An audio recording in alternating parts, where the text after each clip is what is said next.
It is a story of a woman whose perfectly imperfect life made her who and what she is today. It's the story of a woman who, in pursuit of her dreams and aspirations, made other people realize that if you think that your life is hard and you're giving up on that because you think your life is unfair, think again. Because when you think that way, you are being unfair to your own self.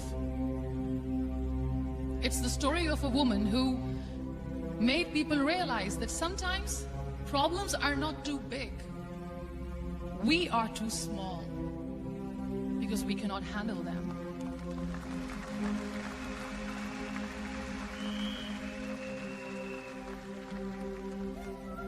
It is the story of a woman who with time realized that real happiness doesn't lie in success, money, fame. It lies within. Real happiness lies in gratitude. So I am here and I'm going to share the story of that woman. That is my story. The story of gratitude.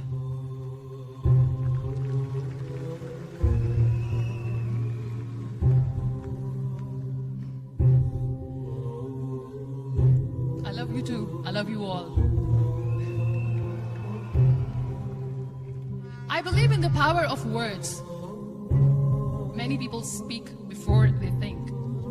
But I know the value of words. The words can make you, break you, they can heal your soul, they can damage you forever. So I always try to use the positive words in my life wherever I go. They call it adversity, I call it opportunity. They call it weakness, I call it strength. They call me disabled, I call myself differently abled. They see my disability. They see my disability, I see my ability. There are some incidents that happen in your life, and those incidents are so strong that they change your DNA. Those incidents or accidents are so strong that they break you physically. They deform your body, but they transform your soul.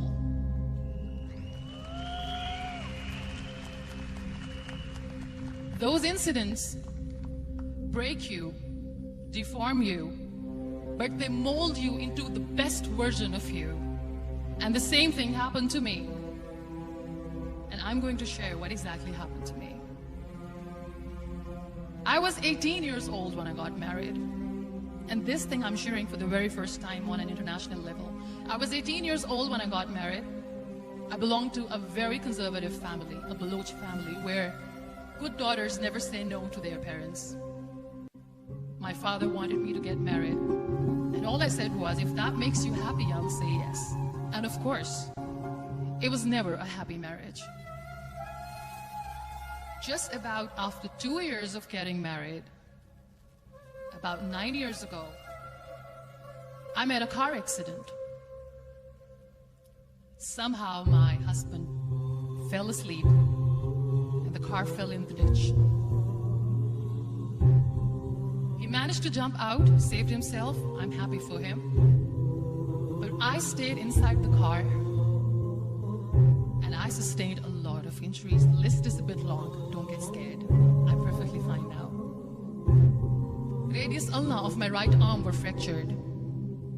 The wrist was fractured. Shoulder bone and collarbone were fractured. My whole rib cage got fractured.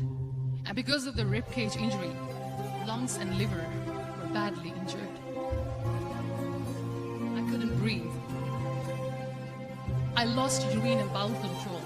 That's why I have to wear the bag wherever I go. But that injury that changed me and my life completely as a person and my perception towards living my life was the spine injury. 3 vertebrae of my backbone were completely crushed and I got paralyzed for the rest of my life. So this accident took place in a far-flung area in the outskirts of a very small province, Balochistan, where there was no first aid, no hospital, no ambulance. I was in the middle of nowhere in that toppled car. Many people came to rescue. They gave me CPR. They dragged me out of the car. And while they were dragging me out, I got the complete transection of my spinal cord. And now there was this debate going on. Should we keep it here? She's going to die. Where should we go? There is no ambulance. There was this four-wheeler Jeep standing in the corner of the street. They said, put her in the back of the Jeep and take her to the hospital, which is 3 hours away from this place. And I still remember that bumpy ride. I was all broken. They threw me at the back of the Jeep and they rushed me to the hospital. That is where I realized that my half body was fractured and half was paralyzed. I finally ended up in a hospital where I stayed for 2.5 months. I underwent multiple surgeries. Doctors have put a lot of titanium in my arm. There's a lot of titanium at my back to fix my back. That's why people in Pakistan call me the Iron Lady of Pakistan.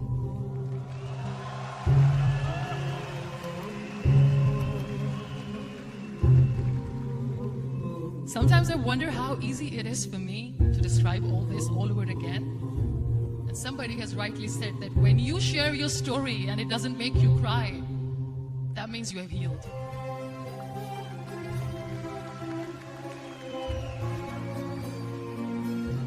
Those 2.5 months in the hospital were dreadful. I will not make up stories just to inspire you. I was at the verge of despair. One day, doctor came to me and he said, well, I heard that you wanted to be an artist, but you ended up being a housewife. I have a bad news for you.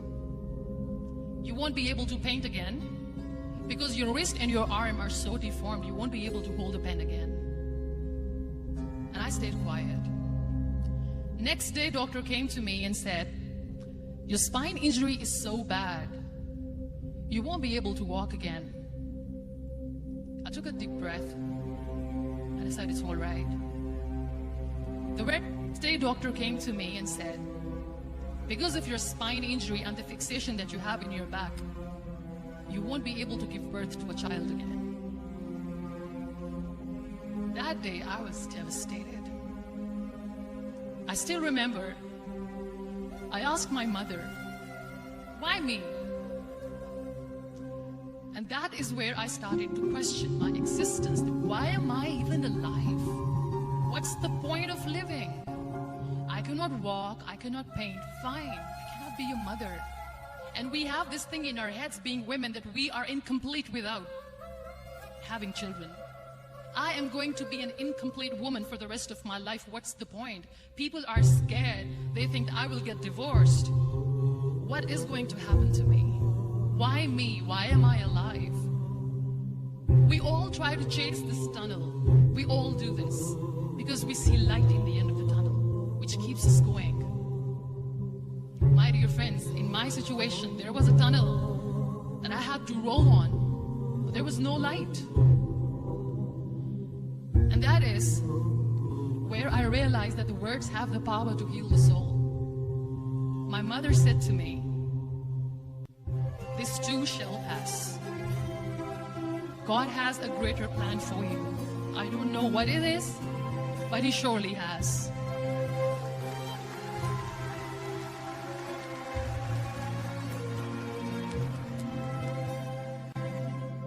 All that distress and grief, somehow or the other, those words were so magical that they kept me going. I was trying to put that smile on my face all the time, was hiding. It was so hard to hide the pain, which was there. But all I knew was that if I will give up, my mother and my brothers will give up too. I cannot see them crying with me. So what kept me going was, one day I asked my brothers, I know I have a deformed hand, but I'm tired of looking at these white walls in the hospital and wearing these white scrubs. I'm getting tired of this. I want to add more colors to my life. I want to do something. Bring me some colors, bring me some small canvas. I want to paint. So the very first painting I made was on my deathbed, where I painted for the very first time. It was not just an art piece or just my passion. It was my therapy. What an amazing therapy it was. Without uttering a single word, I could paint my heart out. I could share my story. People used to come and say, "What lovely painting. So much color." Nobody could see the grief in it. Only I could. So that's how I spent 2.5 months in my hospital, crying, never complaining or whining, but painting. And then I was discharged, and I went back home. And I went back home, and I realized that I have developed a lot of pressure ulcers on my back and on my hip bone. I was unable to sit. There were a lot of infections in my body, a lot of allergies. So doctors wanted me to lie down on the bed straight for not 6 months, for not 1 year, for 2 years. I was bedridden, confined in that one room, looking outside the window, listening to the birds chirping, and thinking maybe there will be a time when we'll be going out with the family and enjoying the nature. That was the time where I realized how lucky people are, but they don't realize. That is the time where I realized that the day I'm going to share this pain with everyone to make them realize how blessed they are, and they don't even consider them lucky. There are always turning points in your life. There was a rebirth day that I celebrated.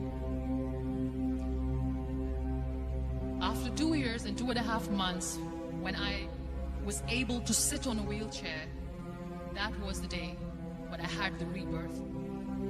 I was a completely different person. I still remember the day I sat on the wheelchair for the first time, knowing that I'm never going to leave this, knowing that I won't be able to walk for the rest of my life. I saw myself in the mirror and I talked to myself. And I still remember what I said. I cannot wait for a miracle to come and make me walk. I cannot sit in the corner of the room crying, cribbing, and begging for mercy because nobody has time. So I have to accept myself the way I am. The sooner the better.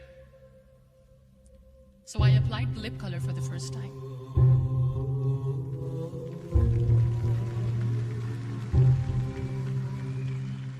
And I erased it. And I cried. And I said, what am I doing? A person on a wheelchair should not do this. What will people say? Clean it up. Put it again. This time I put it for myself. Because I wanted to feel perfect from within.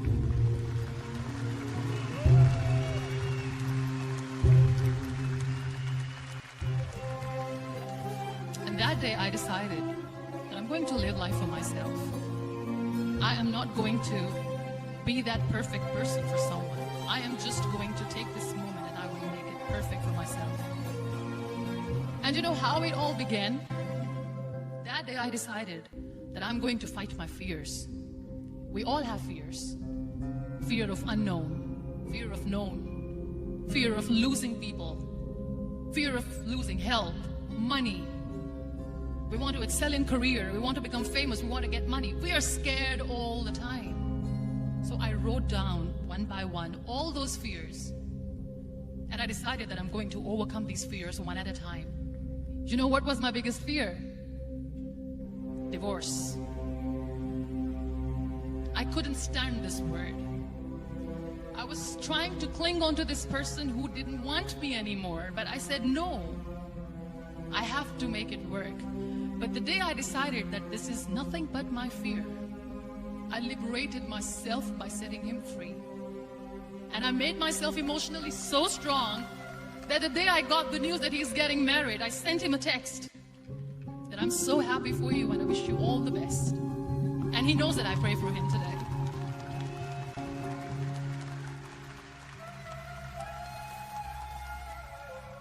My biggest fear, number 2, was I won't be able to be a mother again.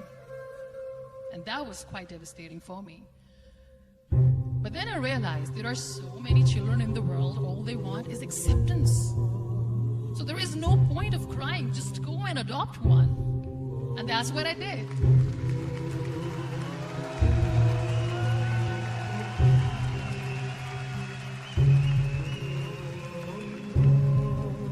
I gave my name in different organizations, different orphanages. I didn't mention that I'm on a wheelchair, dying to have a child.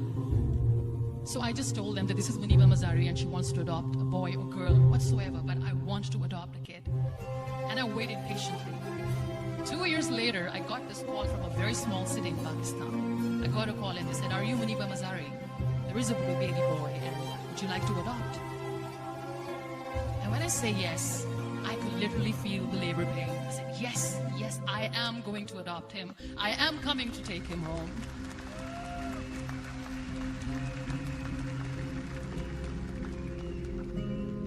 And when I reached there, the man was sitting and he was looking at me from head to toe. And in back of my head, I kept thinking that, oh my God, he's going to say she's on the wheelchair. She doesn't deserve it. How is she going to take care of him? And I looked at him and I said, do not judge me because I'm on the wheelchair. But you know what he said? He said, I know you will be the best mother of this child. You both are lucky to have each other.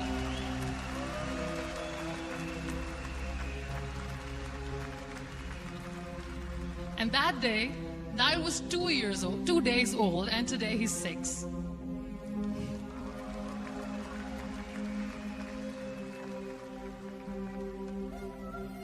You'll be surprised to know another bigger fear that I had in me. It was facing people. I used to hide myself from people. When I was on bed for 2 years, I used to keep the door closed. I used to pretend that I'm not going to meet anyone, tell them that I'm sleeping. You know why?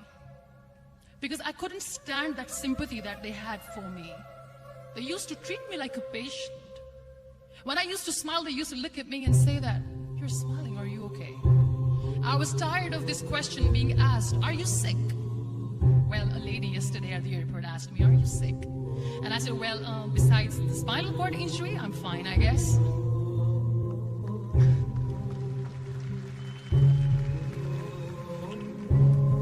But those are really cute questions. They never used to feel cute when I was on the bed. So I used to hide myself from people, knowing that, oh my God, I'm not going to see that sympathy in their eyes. It's all right. And today I'm here speaking to all these amazing people because I have overcome the fear.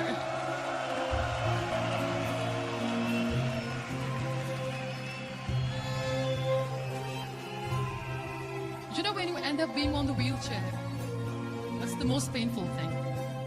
That's another fear that people on the wheelchair or the people who are differently abled have in their hearts, but they never share. I'll share that with you. The lack of acceptance. People think that they will not be accepted by the people because we, in the world of perfect people, are imperfects.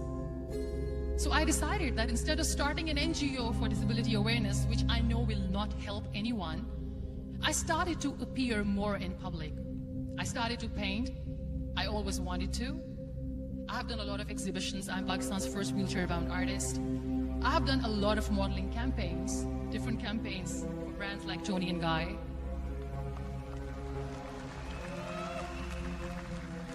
I have done some really funny, breaking the barriers kind of modeling. There was this one by the name Clown Town where I became a clown because I know that clowns have hearts too. And then I also decided that if I really want to make the difference, I am not going to let people use me for their polio campaigns where they will make you a victim and an emblem of misery and mercy and will say that, you know what, give polio drops to your children or they'll become like this girl.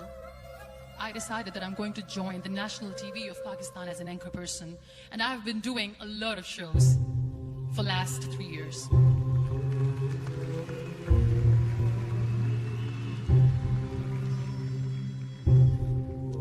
So when you accept yourself the way you are, the world recognizes you. It all starts from within. I became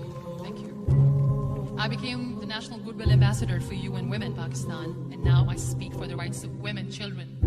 We talk about inclusion, diversity, gender equality, which is a must. I was featured in BBC 100 Women for 2015. I'm one of Forbes 30 under 30 for 2016. And it all didn't happen alone. Thriving in your careers. You have bigger dreams and aspirations in life. Always remember one thing. On the road to success, there is always we, not me. Do not think that you alone can achieve things. No. There is always another person who is standing behind you, maybe not coming on the forefront, but behind you, praying for you and supporting you. Never lose that person. Never.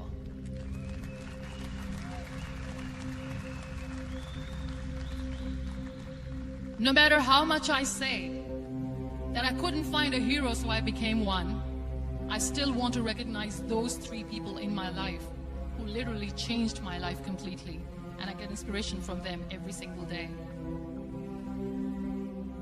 Walid Khan. Many people know about the terrorist attacks in Pakistan. We have lost many people. And I'm sharing this with a very heavy heart because we actually have lost a lot of people in this huge turmoil of terrorism. These people are barbarians. They do not see people. They're even worse than animals. They have killed people in mosques. They have killed people in churches, temples, even in schools. There was this terrorist attack in Army Public School, Peshawar, where these terrorists entered in an examination hall and they killed our children. And in that attack, that day, this beautiful boy, Walid Khan, who was my hero, my real life hero, was the proctor who was taking care of the students, was keeping an eye on the students. Those barbarians shot him 3 times in the face, 5 times on his body, and he fell down. I was asked to give a talk in the school after a week of that terrorist attack. With a very heavy heart, I went there and I spoke. We sang a few national songs. I thought that maybe I'd done my part, but deep inside, it was killing me. I could see children injured. I could see children sitting on the wheelchairs, looking at me, wondering, what next? What was our fault? Just because we were here to give examination, we have been shot. So many people, so many children lost their friends. Their classrooms were empty. The next day they went to the classroom. So this kid, Walid Khan, I was asked that he is in a hospital right now, and you have to go and see him and motivate him and tell him that it's going to be okay. And when I saw Walid Khan coming on the wheelchair for the first time in front of me, his face was all deformed. His leg was fractured, his arm was fractured. He couldn't talk, he lost his teeth. He cannot sneeze, he cannot smell. He cannot eat. And I kept thinking, what should I say? That everything is going to be all right? No, nothing is all right. And while I was juggling with the words, what to say, what not to say, this beautiful child, Walid Khan, came to me and he said, "Are you Muniba Mazari?" I said, "Yes." He said, "Baji, let's take a selfie."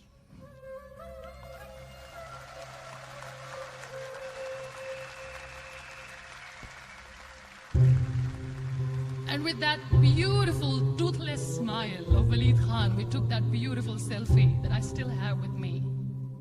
I don't share that here because he was in a very bad shape that time. And that is where I realized that when I was thinking too much about his deformities, he's happy with himself. He doesn't even care. Because today he goes in the same school. And when somebody asks him that, what happened to your face? Why so many scars? You know what he says? "These scars are my medals and I wear them with pride."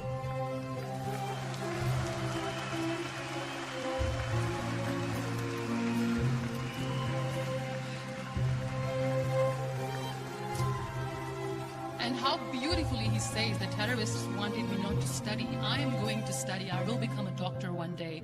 And this is my way of taking revenge from those terrorists. Another real-life hero, of course, my son. His name is Nile, N-I-L-E, River Nile. I learned so much from this kid. The first and foremost thing is patience. How to be patient when you know that your mother cannot walk, when you know that your mother is different from the other women, when you know that your mother cannot go out and play with you, how to stay calm. He loves football. And when we got the very first football, he was 4 years old. He was super excited. I still remember he came in the room and he said, "Mom, let's play football." And he kept the ball in my feet. And he said, "Let's kick it." And that day I felt disabled. I said, "I cannot kick the ball." And I was down with the same face. He looked at me and he said, "Well, that's all right. Your legs are not working, but your hands do. Let's play catch the ball."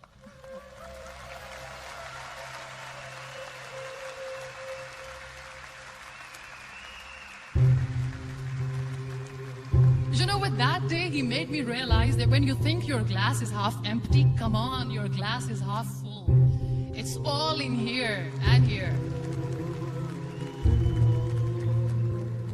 Last but not least, the woman who made me realize that heroes have no gender. The woman who believed in me even when I was completely at the verge of despair, where everybody left, she was there. And every time I looked at her, without saying anything, she used to look at me and said, "This too shall pass. God has a bigger plan. And one day you will say that, oh my God, that is why God has chosen me." She never cried in front of me. She's always said that there will be haters, there will be naysayers, there will be disbelievers, and then there will be you proving them wrong. My mother.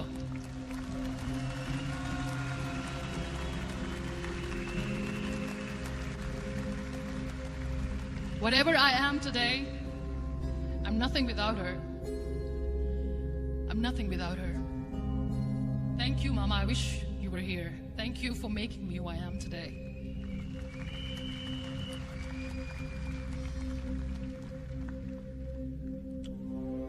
You know what? We human beings have a problem. Out of many problems, there is one more, and this is self-created one. We always expect ease from life. We have this amazing fantasy about life. This is how things should work. This is my plan. It should go as per my plan. If that doesn't happen, we give up. So my dear friends, let me tell you one thing. I never wanted to be on the wheelchair. Never thought of being on the wheelchair. I was always aspiring to do bigger things, but had no idea that for that I have to pay the price to be where I am today. It's a very heavy price. This life is a test and a trial, and tests are trials are never supposed to be easy. So when you're expecting ease from life, and life gives you lemons, then you make the lemonade, and then do not blame life for that, because you were expecting ease from a trial. Trials make you a stronger, better person. Life is a trial, and with time you realize that.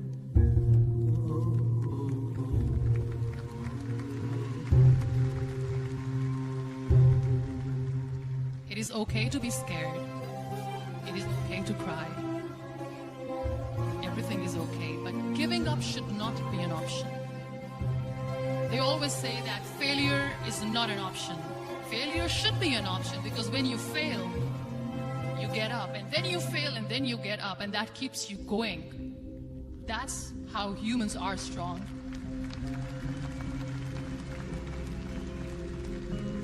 Failure is an option, should be an option, but giving up is not.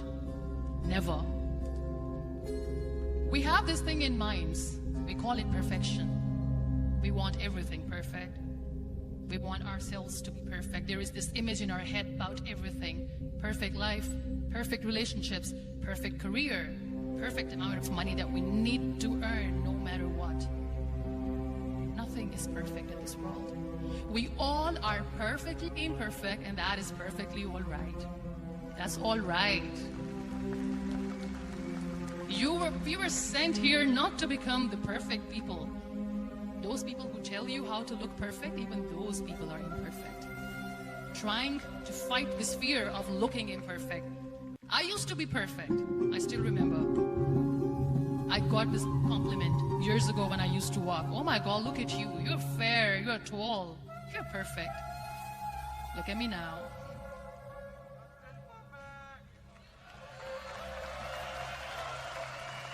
Only the perfect eyes can see that. Only the perfect eyes will see that. Only the perfect eyes will see that. So yes,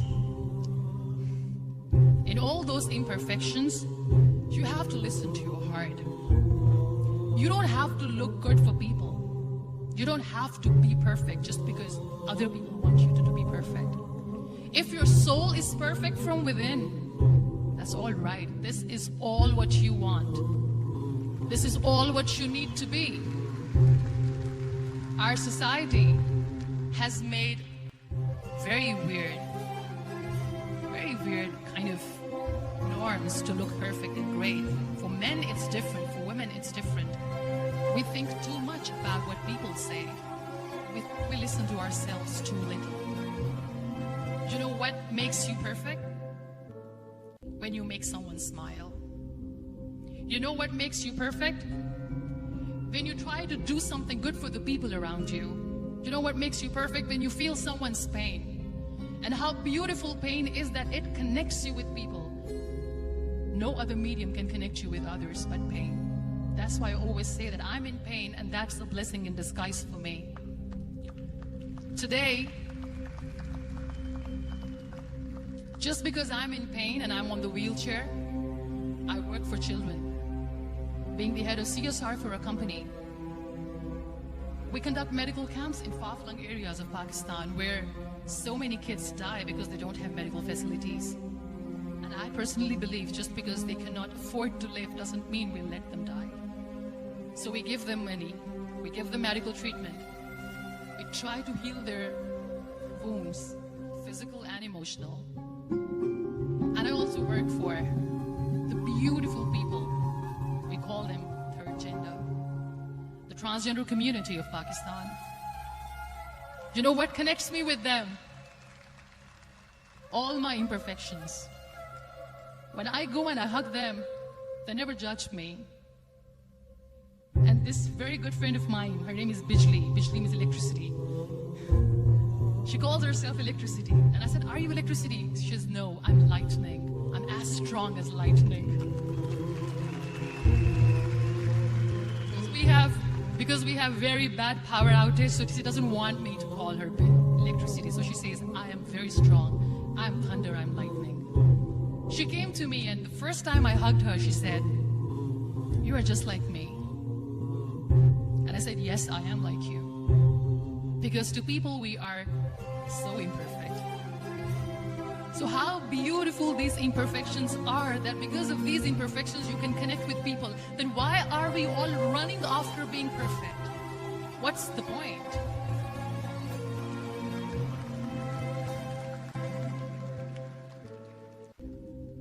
Every time I go in public, I always smile. There's always a big toothy smile on my face, and people ask me, don't you get tired of smiling all the time? What's the secret? I always say one thing, that I have stopped worrying about the things that I have lost, the people that I have lost. Things and people who were meant to be with me are with me. And sometimes, somebody's absence makes you a better person. Cherish their absence. It's always a blessing in disguise.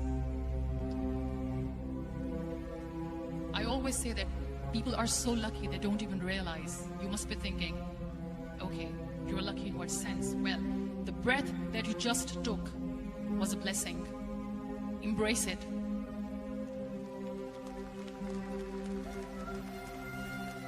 There are so many people in the world who are dreaming to live a life that you are living right now. You have no idea. Embrace each and every breath that you are taking. Celebrate your life. Live it. Don't die before your death. We all die.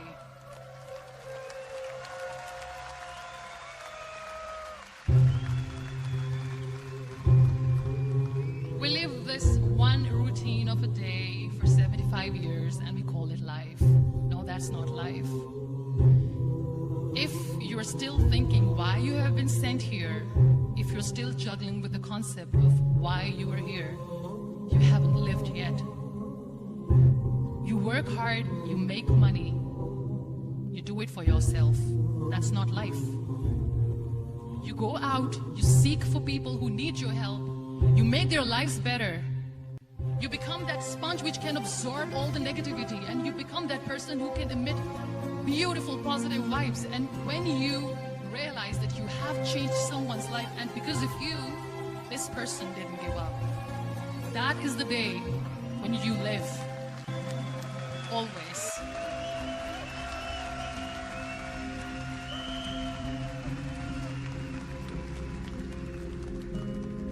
We were talking about gratitude, why I smile all the time. I cry all night when nobody sees me, because I'm a human and I have to keep the balance. And I smile all day because I know that if I will smile, I can make people smile. That keeps me going.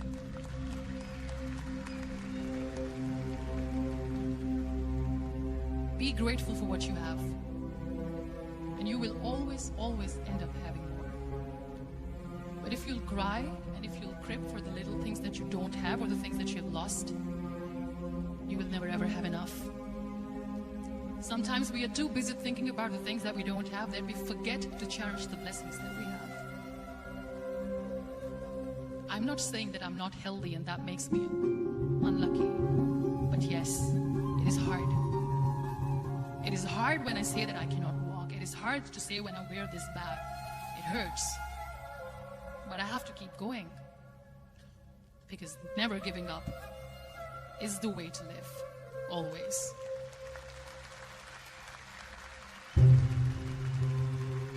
So I'll end my talk on a very short note.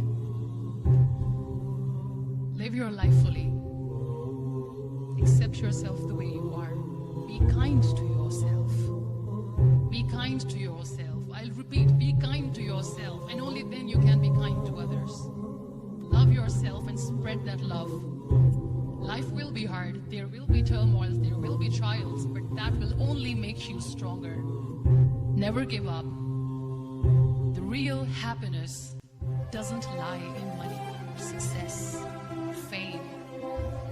I have this all and never wanted this. Real happiness lies in gratitude. So be grateful, be alive, and live every moment. Thank you so much, everyone.